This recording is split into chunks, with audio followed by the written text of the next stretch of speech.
Om Namo Bhagavate Vasudevaya.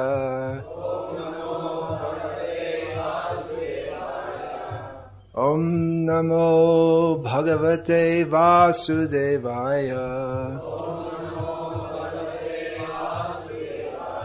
Om Namo Bhagavate Vasudevaya.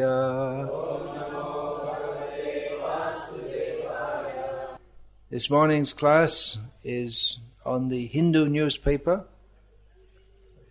commentary by His Holiness Bhakti Vikasa.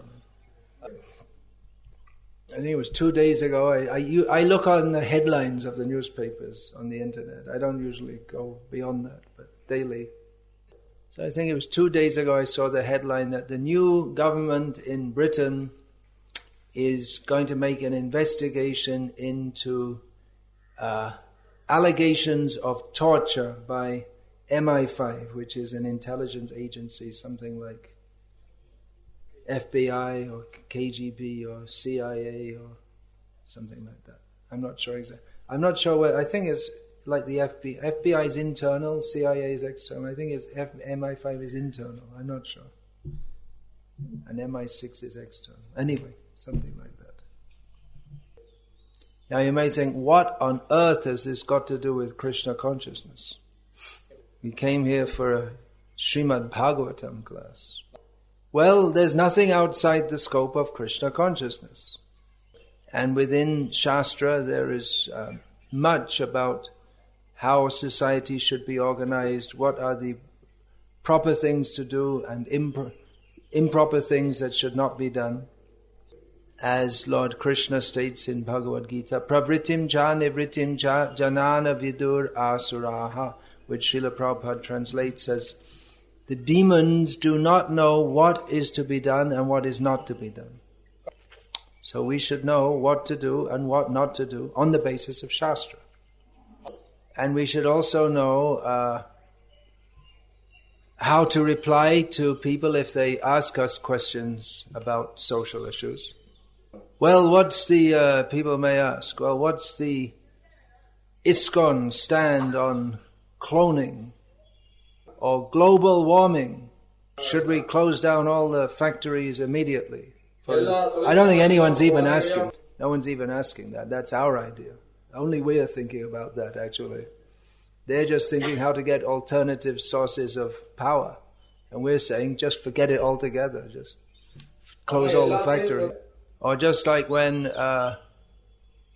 America invaded Iraq. Whoops, it wasn't America invading Iraq. It was the United Nations going to liberate Iraq from Saddam Hussein. Right? They didn't invade it. It wasn't an invasion. This is political talk. Somehow or other, after liberating Iraq from Saddam Hussein, they liked the place so much that they're still there.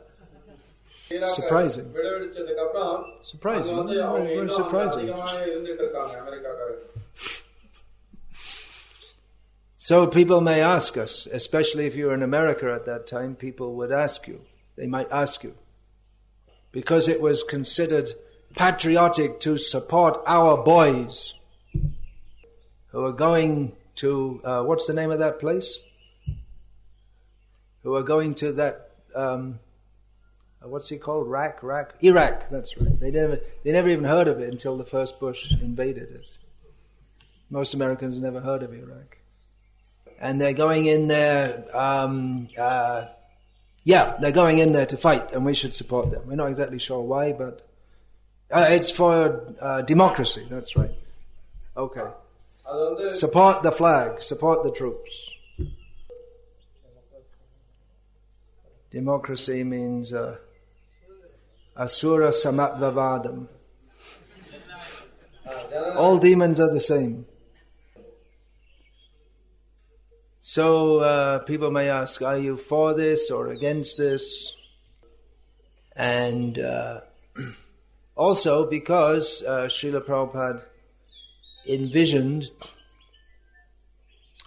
a world society based on Vedic principles. To re-establish that, we should also understand what are our social principles? What are the social principles that we advocate?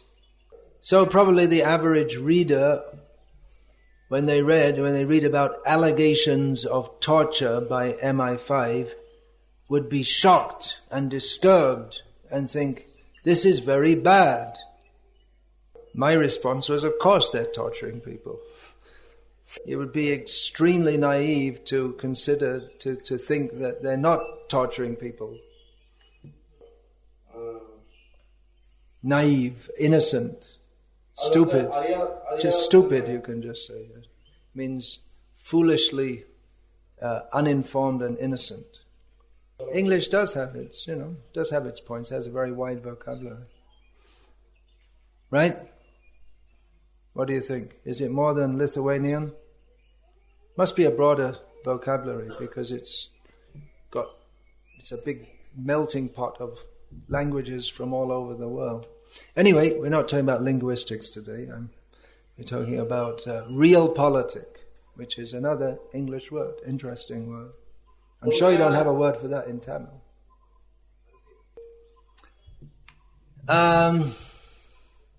Should there be torture? Should it be allowed? No. In an ideal society. But in an unideal society, such things may be an unhappy necessity. If the MI5 and the MI6 and the CIA and all these hadn't been doing what they were doing, then probably there'd be red flags flying over London and Washington. They would have lost the Cold War. Such things may be necessary in the present demoniac political climate of the world. People become very disturbed at allegations of torture. They'll be sitting, eating their meal with someone else, eating some chicken that had been tortured all its life and saying, oh, it's very bad, you see, they're torturing people. They may be sitting, eating their meal, talking with someone who's also eating their meal, and discussing how it's very bad that they're torturing people. They themselves are eating some chicken that from its very birth had been tortured and then it was slaughtered. People think nothing of torturing animals, but they think it's very bad to torture humans. This is myopic vision, that means you can't see properly, is possibly or probably a result of the myopic philosophy or very poor attempt at philosophy in the Abrahamic religions, that means Judaism, Christianity and Islam and their offshoots, that humans have souls but animals don't. And I believe it's only in the late 19th century that that in Christianity human women were granted souls. So I don't know what happened to all of them before that. So I don't know why they bother. Our devotees go to these interfaith conferences. It's like, it's like you're trained by Einstein and then you go into a group of blabbering children and try and discuss with them. What are you going to discuss with them? They're just so far away from anything approaching actual knowledge. Of course, the idea that only humans have souls means that you can kill and eat the animals. Very convenient philosophy. So, getting back to realpolitik or the political considerations. You may think, why am I discussing all these things? Well, Srila Prabhupada did also. And you may say, well, how can you give an opinion on torture in the 21st century based on Shastra? We're supposed to speak according to Shastra. But the conditions in human society were so different in the time when the Shastras were composed, then how can we give a social opinion based on Shastra that's relevant to the modern age. Therefore, when it said we see through the eye of Shastra, that actually means Guru Sadhu Shastra. What did Srila Prabhupada say about all these things? I'm not aware of his commenting on torture, but one of the more controversial of the many controversial statements that Srila Prabhupada made, one that's definitely not promoted or publicized by ISKCON, that Srila Prabhupada commenting on the Nazi treatment of the Jews in Europe in the 1930s and 40s, commented that's natural. The Jews were acting against the national interest. Now, if this was publicized in the West, the Prabhupada said that, I wouldn't be surprised if the reaction was that they closed down our movement. It's if you say that, if you even call someone a Nazi, it's considered like the worst insult. I know, because I've done it and been caught for it. Within ISKCON. Feminazis. Now, this doesn't mean that Srila Prabhupada approved of all the treatment of the Nazi, how they solved the problem of Hitler's final solution. His final solution to the Jewish problem was get rid of all the Jews, kill them all.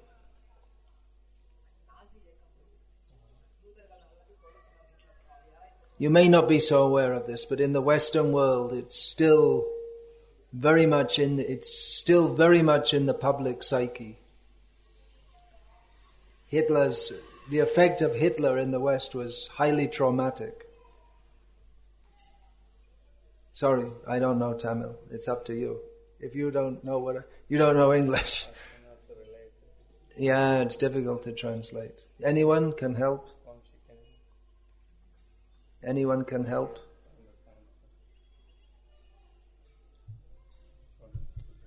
Yeah, I'm sorry. What can I say? I should have learned Tamil, but I didn't.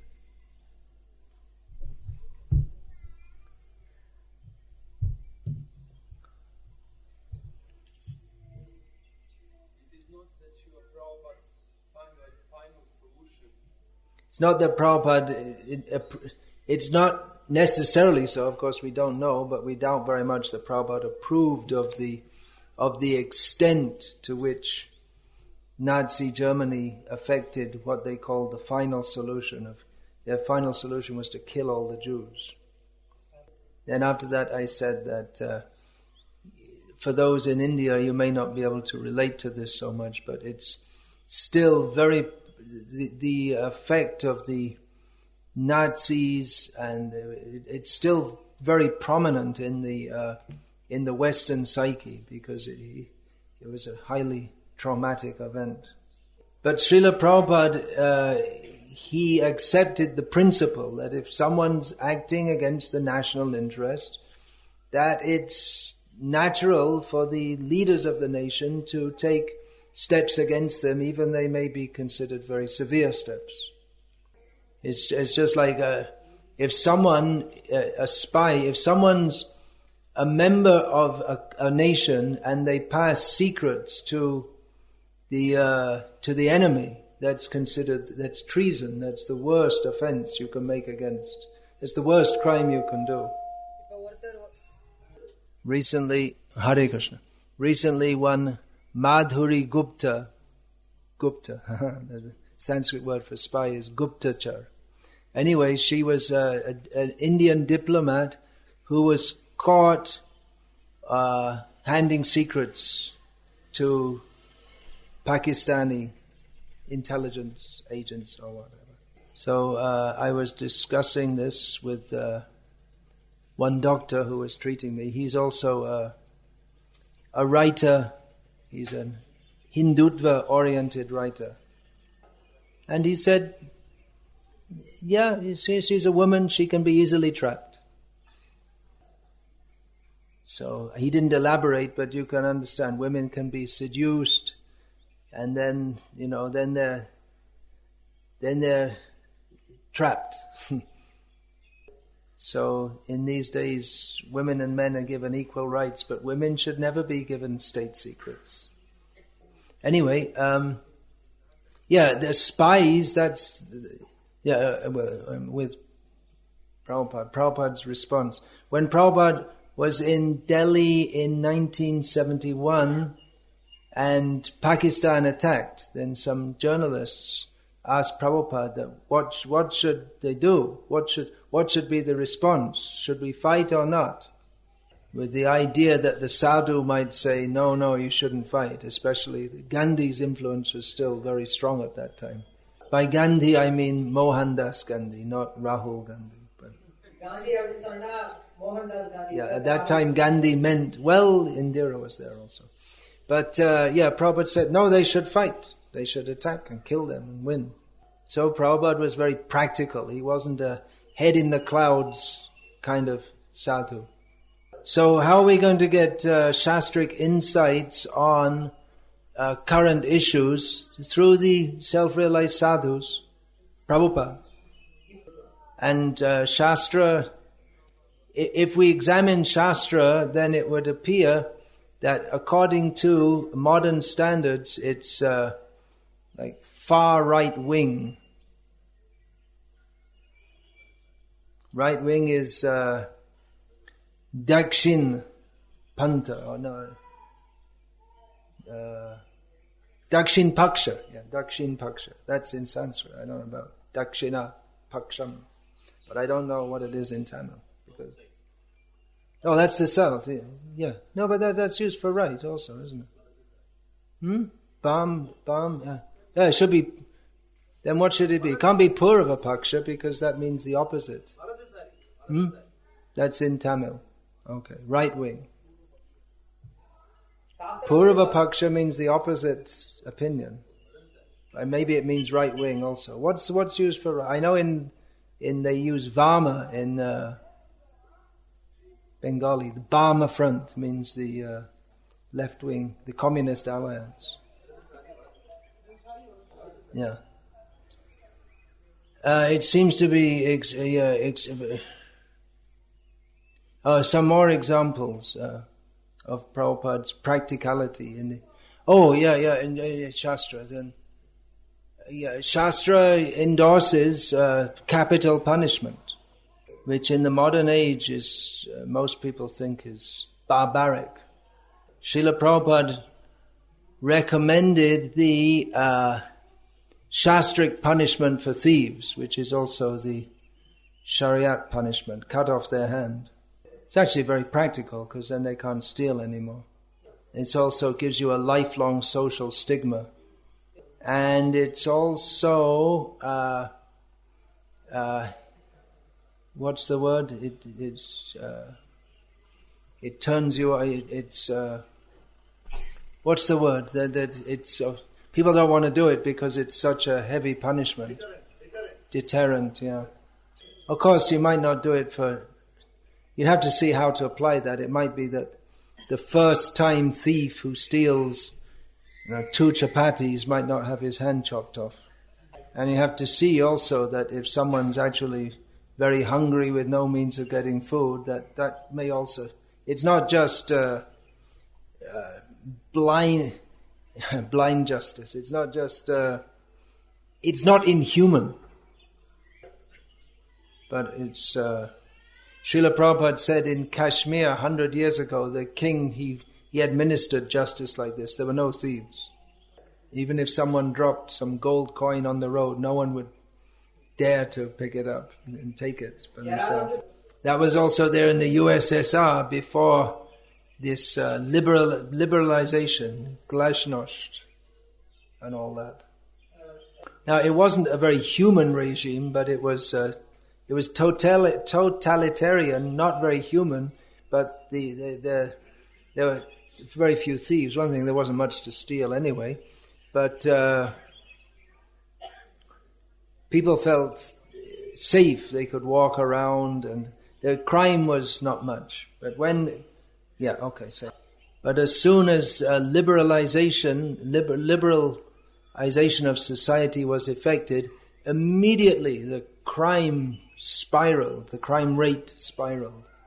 That's said in relation to Vena Maharaj also, even though he was a tyrant, but at least he kept the thieves in check, and as soon as he died, there was a major problem that the thieves were, they weren't thieves as long as there was a strong king to check them, but as soon as they got the opportunity, they came out. In certain cities in America also, on occasion, the police have gone on strike and immediately the looters come out.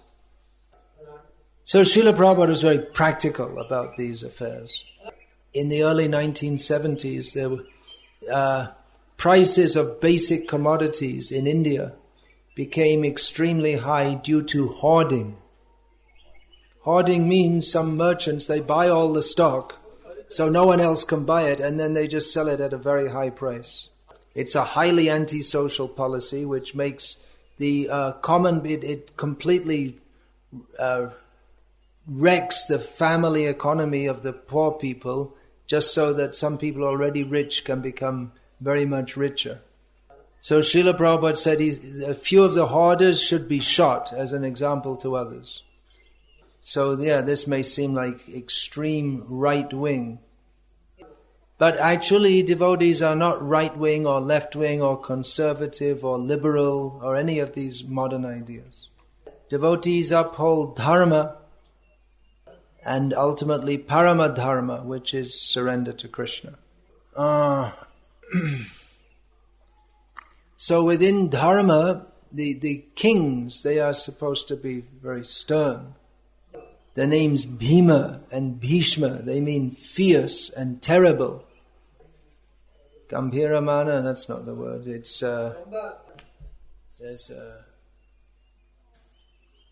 what's that word? Anyway, you got those words inside. So, and that's a good quality for a kshatriya. They should be fierce and terrible. Not always, but when required. They should be very liberal also. One of the qualities of kshatriya mentioned in Bhagavad Gita is Dhanam, they're ready to give charity. They can give the whole world. Prithu Maharaj gave away the whole world to the Brahmanas.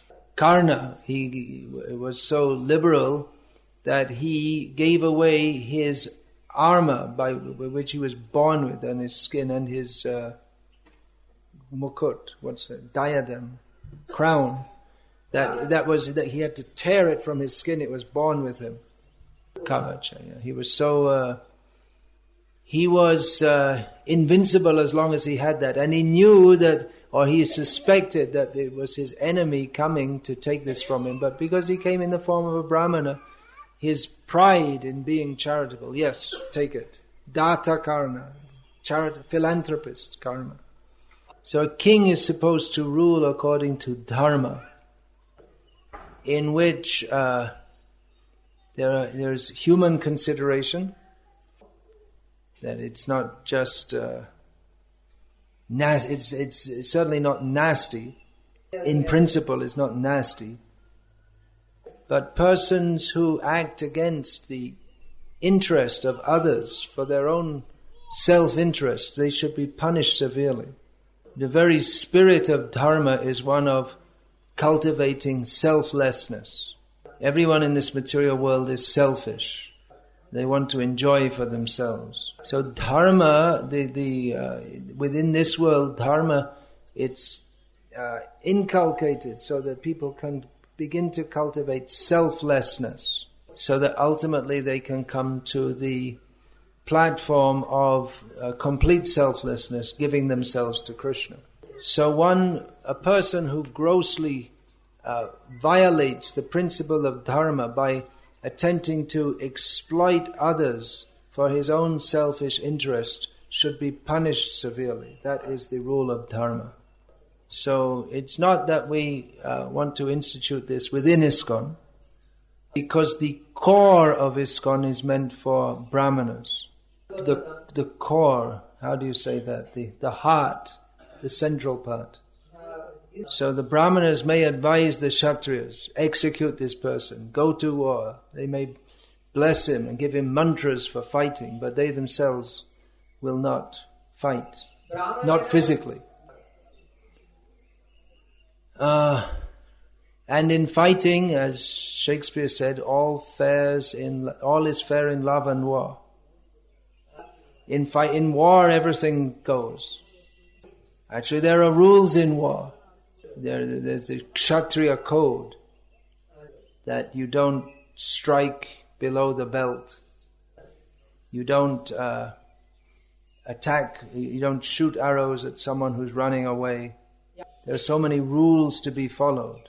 And up to, in medieval Europe also, they had rules of chivalry. So fighting, they were seriously fighting, but there were many rules which you had to follow. In a war, when you're fighting, you're trying to kill. In a battle, you're trying to kill the other party. But still, it's understood there are certain things you can do and certain things you should not do. And neither side would violate those rules. And so both sides can fight, confident that the other side won't violate the rules. So in the fight, the warrior, he won't even think of protecting his lower side because he doesn't think that his opponent would attack him on the lower part of the body.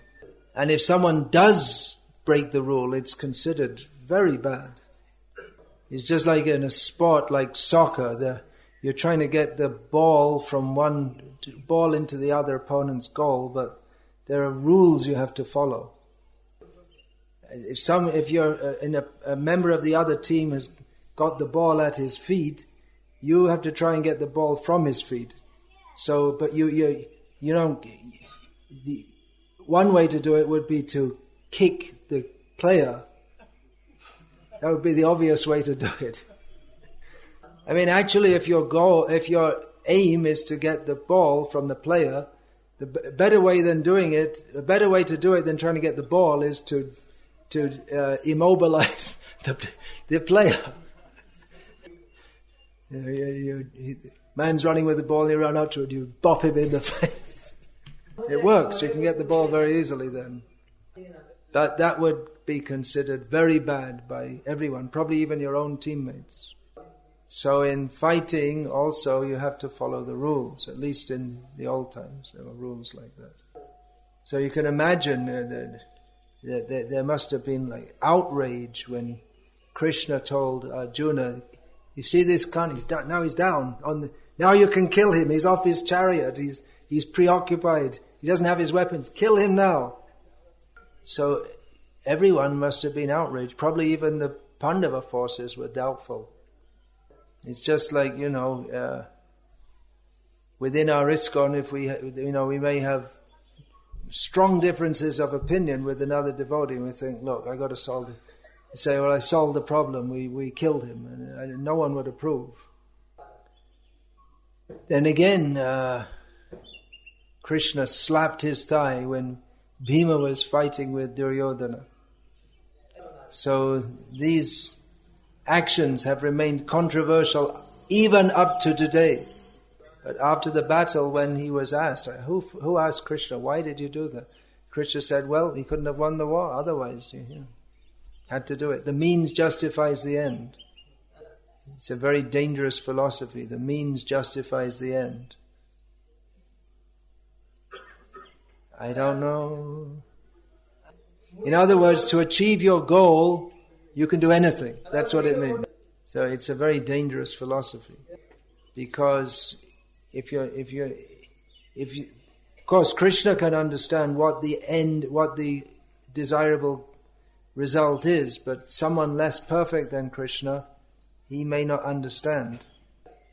In the name of the means justifies the end, especially in the religious field, there have been so many horrible excesses. I saw one book, The History of Christianity, it's like this thick, which is pretty thin for such a topic. So I looked at it, I thought there might be some interesting philosophical discussions or something. But it was just killing, beginning from Jesus, and then the Christians had been killing each other, killing Jews, killing Muslims, just killing. The infamous Inquisition in Europe. There's no word for Inquisition, you just have to say Inquisition. Yeah. Infamous. Infamous means, infamy is apayash, but it's a different word in Tamil. It means famous but for being bad. Akirti. There must be a word in Tamil for it. So that was it went over several hundred years. It only ended in the 19th century officially, didn't it? In which to root out heresy, which apasiddhanta, I mean the whole of Christianity is apasiddhanta anyway, but to root out people who had different wrong ideas to the wrong ideas that the Catholic Church had, they tortured and killed people in rather large numbers, and other things too. So the history of the Western world is actually extremely gruesome, and I mean, one reason the Western people have become prominent all over the world is because they're extremely aggressive and ruthless. And ruthless means without any principles. You just do whatever you want to get whatever you want. So, beginning from the end of the medieval period, there was, along with the Enlightenment, how are they going to say that? Anyway, at some point in time within Europe, certain thinking people reacted against this excessive zeal in the name of religion. And to make a long story short,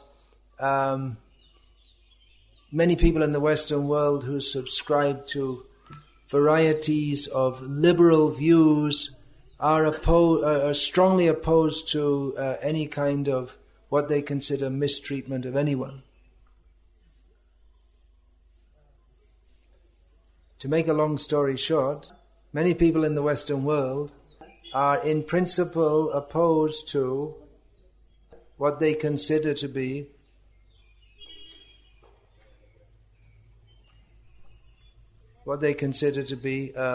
mistreatment of anyone.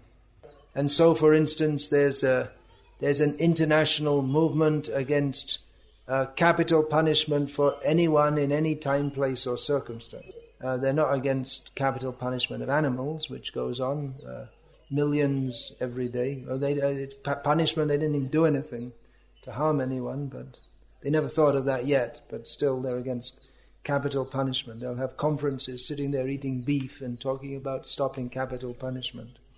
They take it as an axiomatic principle that all human beings have equal rights, which is nonsense. Although obviously all humans have different capabilities and they don't have equal rights. Men and women don't have equal rights. However much you legislate men and women to have equal rights, men are not going to start giving birth to children, so they don't have the right to have children. Someone who's born with one leg doesn't have the right to walk in the same way as most other people do. There's someone who's very intelligent and someone who's less intelligent.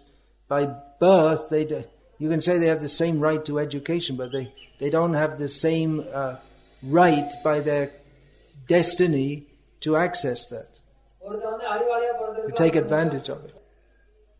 So recently one psychologist who had been studying the intelligence of men and women all his life came out with the extremely politically incorrect statement that men, in general, men are more intelligent than women, and every psychologist knows it, but they're afraid to say it. And he said it's not a matter of opinion, it's just plain statistics. Not that every man is more intelligent than every woman, but in general, the difference is marked enough. It's marked enough to be clear. So predominant intellectual outlook in the Western world, which dominates most of the world, is one of unrealistic liberalism. Sorry, it's not an easy lecture today. No, I wouldn't like to translate it myself into Hindi or Bengali or whatever. Those are the only two languages I know. The predominant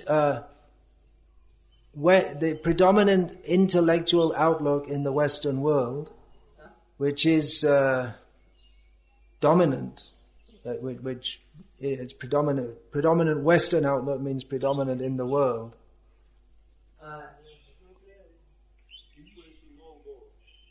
Influencing the whole world, yeah.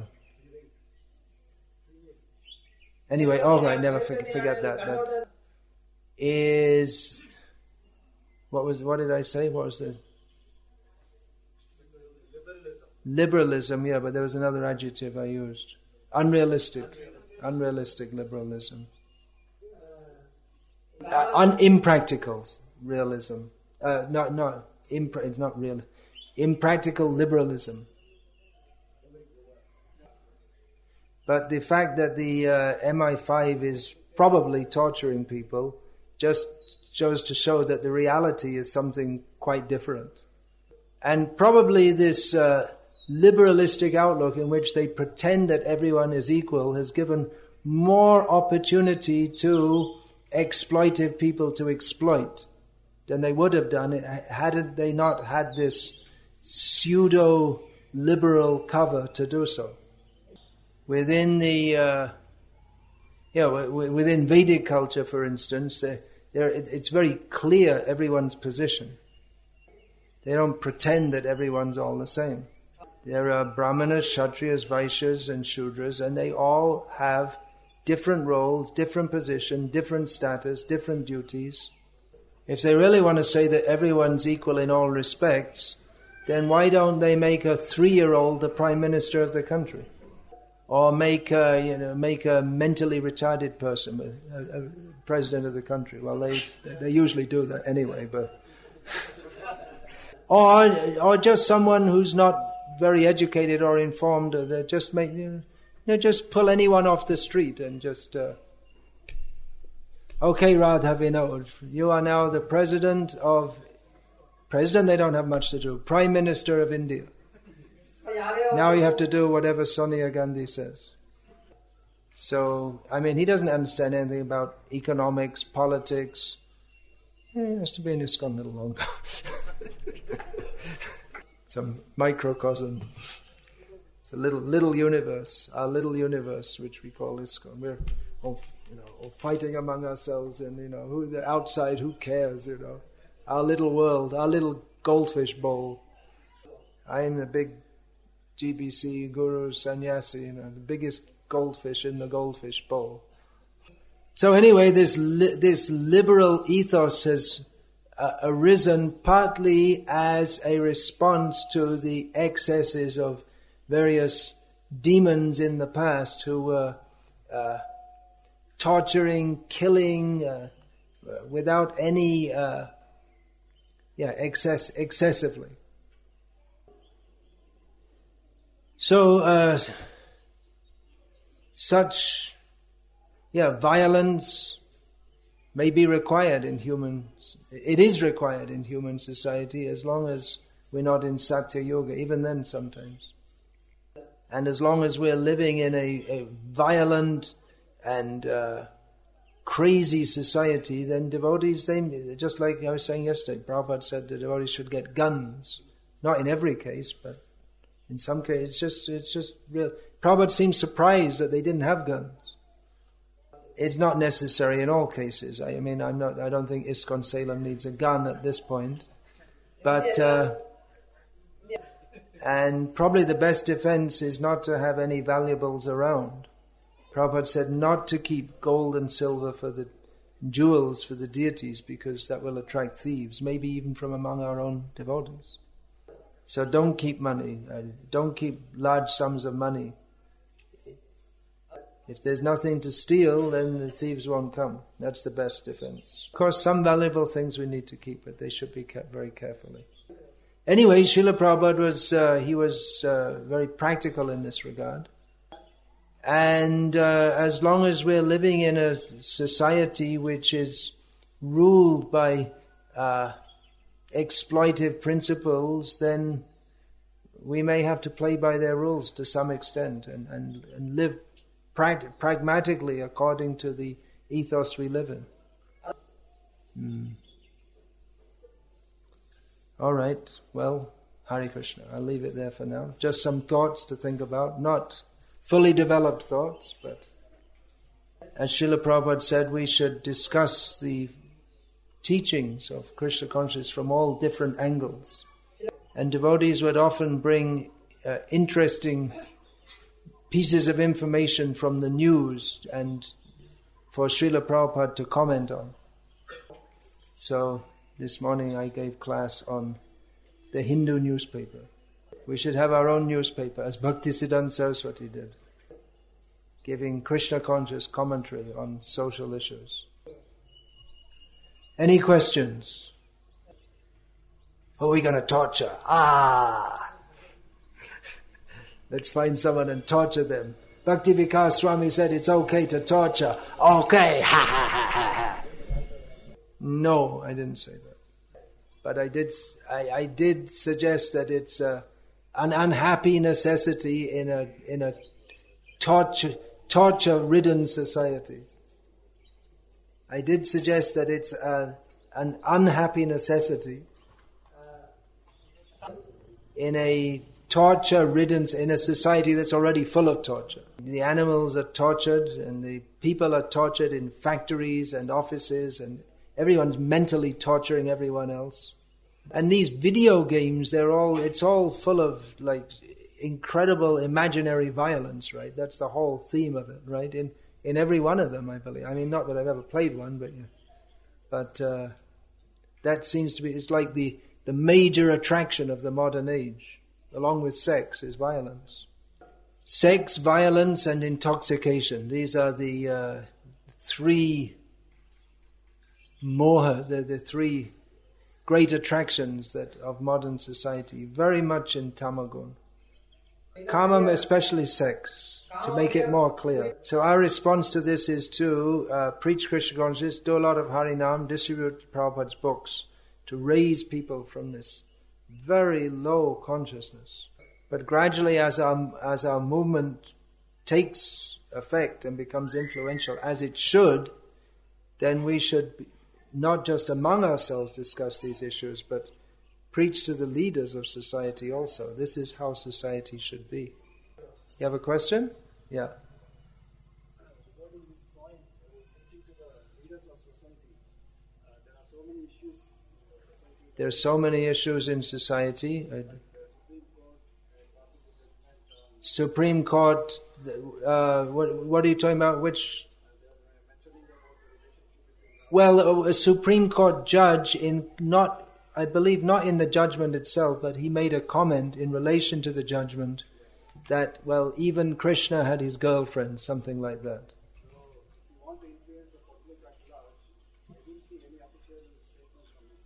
ISKCON didn't make an official statement. I think we should appoint you the official protester. Really? Be a good idea. Let's join up and do something. You feel that ISKCON should make statement. Actually, ISKCON cannot. You want to translate that? ISKCON cannot because it's run by a bureaucracy, which bureaucracies are very slow-moving, and typically they're very cautious also. And it's very difficult to get a consensus on such a controversial issue. But what we can do is, as individuals, we can make statements. When this news came out about the so-called Paramahamsa Nityananda being less of a Paramahamsa than he was thought to be by most stupid people, which means most people, then I dictated a statement in English, and it was immediately translated into Gujarati. I was in Gujarat at the time. And a few days later, it came out in the Gujarati Bhagavad Darshan, because it was just ready to go to the press. They just held it for a couple of days and translated it, put it in, and printed it. So I sent it to the English edition, and it will come out in the English edition in India in June, but with a lot of the chili left out of it. The difference is that in Gujarat, the devotees running the Bhagavad Darshan are my disciples. And every edition is highly polemic, spicy. One of you see in Gujarat, the most famous Upper Sampradaya there is the Swami Narayan Upper Sampradaya. So previously Gokul Chandra Prabhu was preaching there, and during that time he made an essay refuting the claims of the Swami Narayan Upper Sampradaya. So recently, within the last year, I got that from him and gave it to the editors of Bhagavad Darshan, and they ran it as a 3-page feature in the Gujarati Bhagavad Darshan. But if we had to give it to an all India editorial board, I can pretty much guarantee they would not have allowed it. Or if they'd have allowed it, they would have taken all the juice out of it. So there's just like you'd fall asleep when you're reading it. If you look at Back to Godhead during Prabhupada's presence and Back to Godhead now, what a difference. I remember distributing that. We were so enlivened to distribute those Back to Godhead magazines to the public. One of the articles I remember we distributed was called The Demons Among Us. It opened something like this. When we think of a demon, we sometimes maybe think of a fanged monster with 4 heads. But actually a demon might be the person next door, or someone working in your factory, or, dear reader, it might be you. There are all heavy articles against abortion, how the scientists are cheating, they didn't go to the moon. We were so enthusiastic to distribute this. But now, someone had a birthday party and they chanted, "Happy birthday to you, Hare Krishna to you."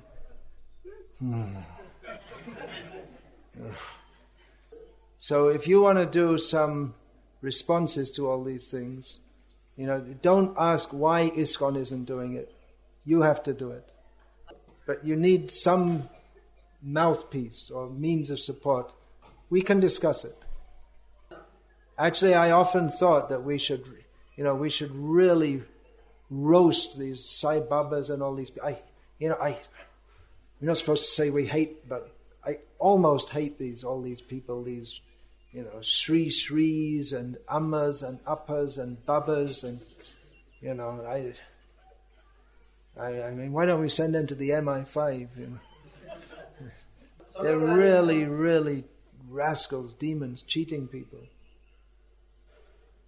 But I can't say anything against them because I'm, at least not publicly, because I'm not a citizen of India, but you are.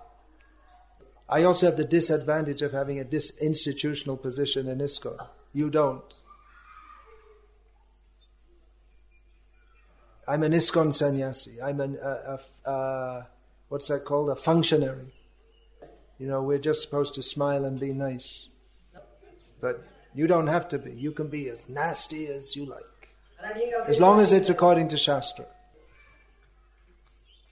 But nasty, not just nasty. But we should expose them in a Shastric way. It's calling their names will not help. We have to expose their rascaldom in a Shastric manner, an intelligent manner. So, okay, let's do it. I'm all for it. Right?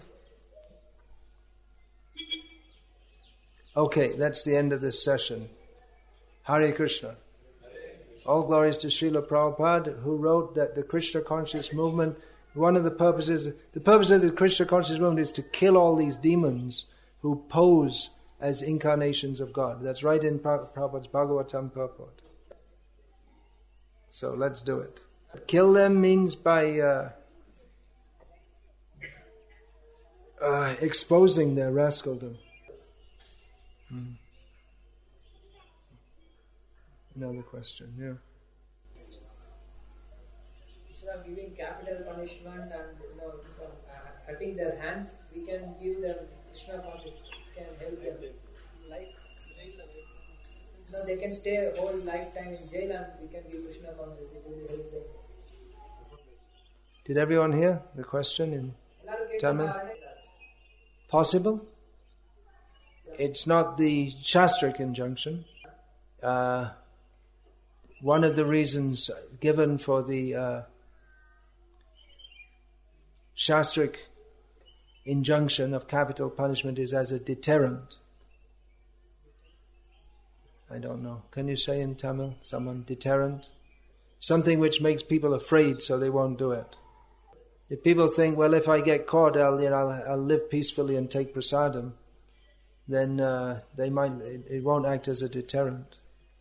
Therefore, the term is there in English, realpolitik. It's just realistic. And no government, what they say on top and what they do underneath is the same. There's always a great difference. It just has to be. That's the difference between a Vedic king and a king in the modern age of hypocrisy. In the modern age, the politicians have to pretend that they're acting for the benefit of the people, whereas in Vedic culture, they actually do act for the benefit of the people. In the modern age, these so-called gurus, they pretend to act for the benefit of their disciples, for their own name, fame, bank balance, and this and that. Whereas an actual guru does act for the benefit of the disciple. Yeah, all right. Hare Krishna. All right, Hare Krishna. Thank you very much. All glories